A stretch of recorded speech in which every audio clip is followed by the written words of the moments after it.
third song is pretty cool too, man. Venus is a Boy. I've always loved this one. Apparently, this is a sample of her just hitting like a beer bottle or something.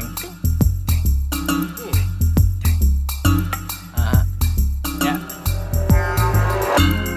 This is about her boyfriend at the time. His wicked sense of humor. Suggest exciting sex. There's a lot about sex. Well, you know. I like it. Yeah.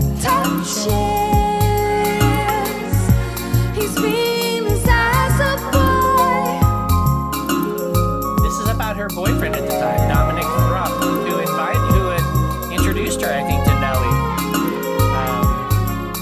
For the longest time, she wouldn't disclose who she was singing about in this song, but finally, a few years ago, she said it was her boyfriend at the time, which makes perfect sense. Yeah. And I just love this. Love atmosphere. This is a slow grower for me. And the strings. Recorded in Bombay.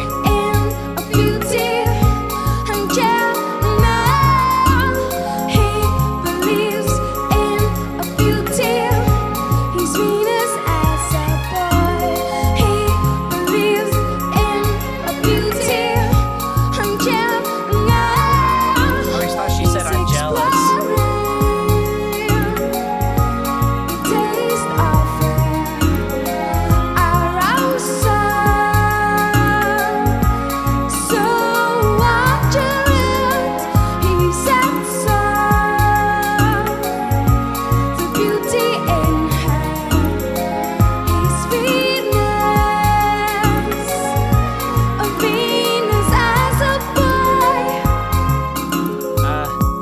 I mean, I just always,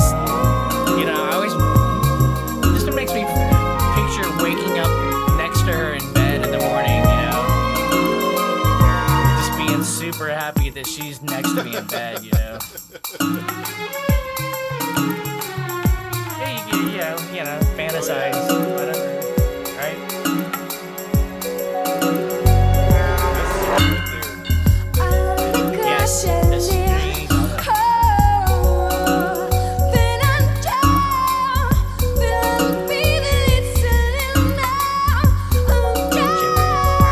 Just wailing, man. I mean, she's just doing whatever the hell she wants right there,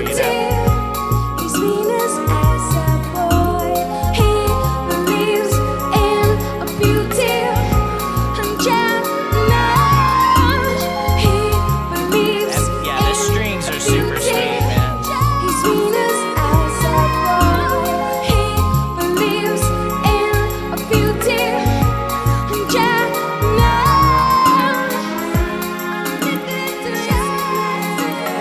And then the vocals. She's got two tracks of going in different ears here.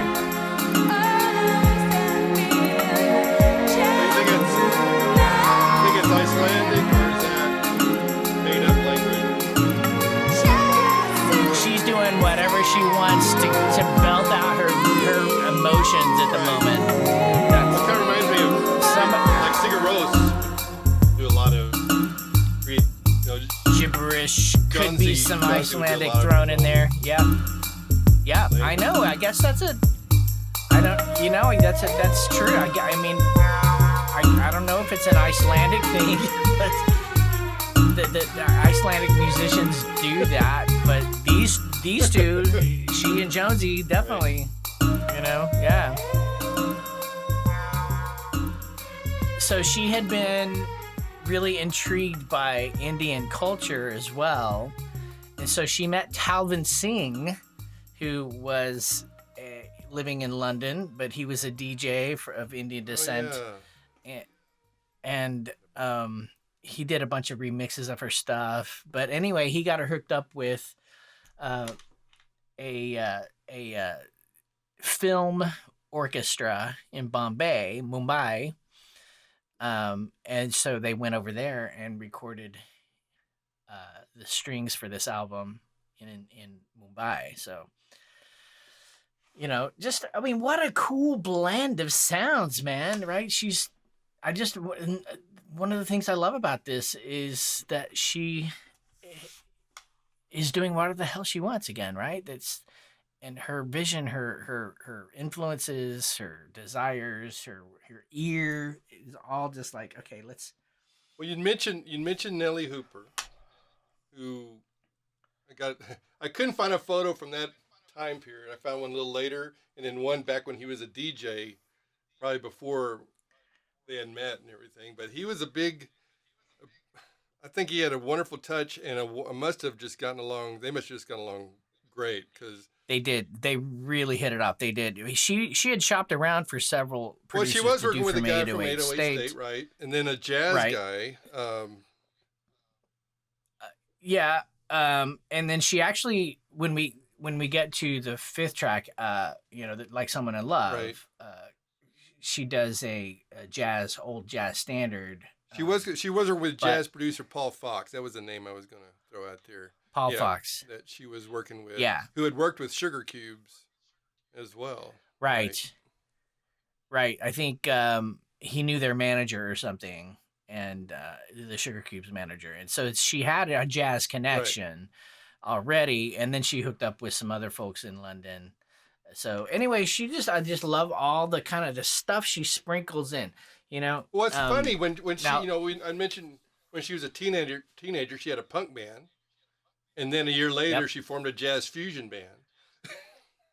Oh, so it was like she was just all over the place early in her life, just right, yeah, so. Yeah, exactly. She had definitely a creative force, man, right? Yeah. In all aspects of her life, you know, her later albums get really super experimental and it's technological and stuff. And she kind of lost me after like their fifth album or so. But we're not there yet. So yeah, we're not. We're just getting started with Bjork, man. So there's many good years in here. Yeah, and I just mentioned the Sugarcubes. You know, I assume people know about the Sugarcubes, right? But maybe they don't. And if you don't know, it could be this track here. From 1988 or 89. 88. 87, 88, maybe, something like that. This was everywhere, MTV and radio. Oh, yeah, I loved this, man. And what I loved? That's what I loved about this. I mean, I love the fretless bass and the beat as well. But, you know, she is obviously the one that is taking it to the top, over the edge, you know. Her melodies. I heard her say they were just friends, and this is just kind of what happened. And next thing you know, they were making it pretty. It's a great sound. That was a pretty good album, man. That Life Is Good album. I had it. We had it. We listened to it when we were living in Shreveport, and you know, I was super happy to have discovered them. And but then, you know, so yeah, that was 87, 88, something like that. And then in 93. That was 6 years later that this album came out, you know, so I always thought of her as being super young, but really she was about 28, 29 when this came out. She's only a year younger than we are.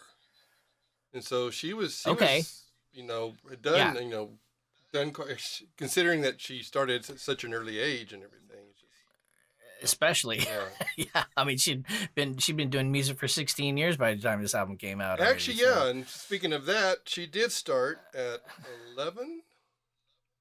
Was it? Yeah, at 11 it was. She did this song, "Love to Love."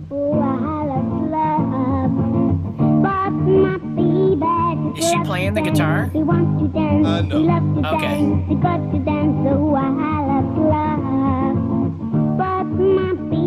But her enunciation, her phrasing. This actually made radio in Iceland. And the guy, a producer, heard this and made an album with her at 11.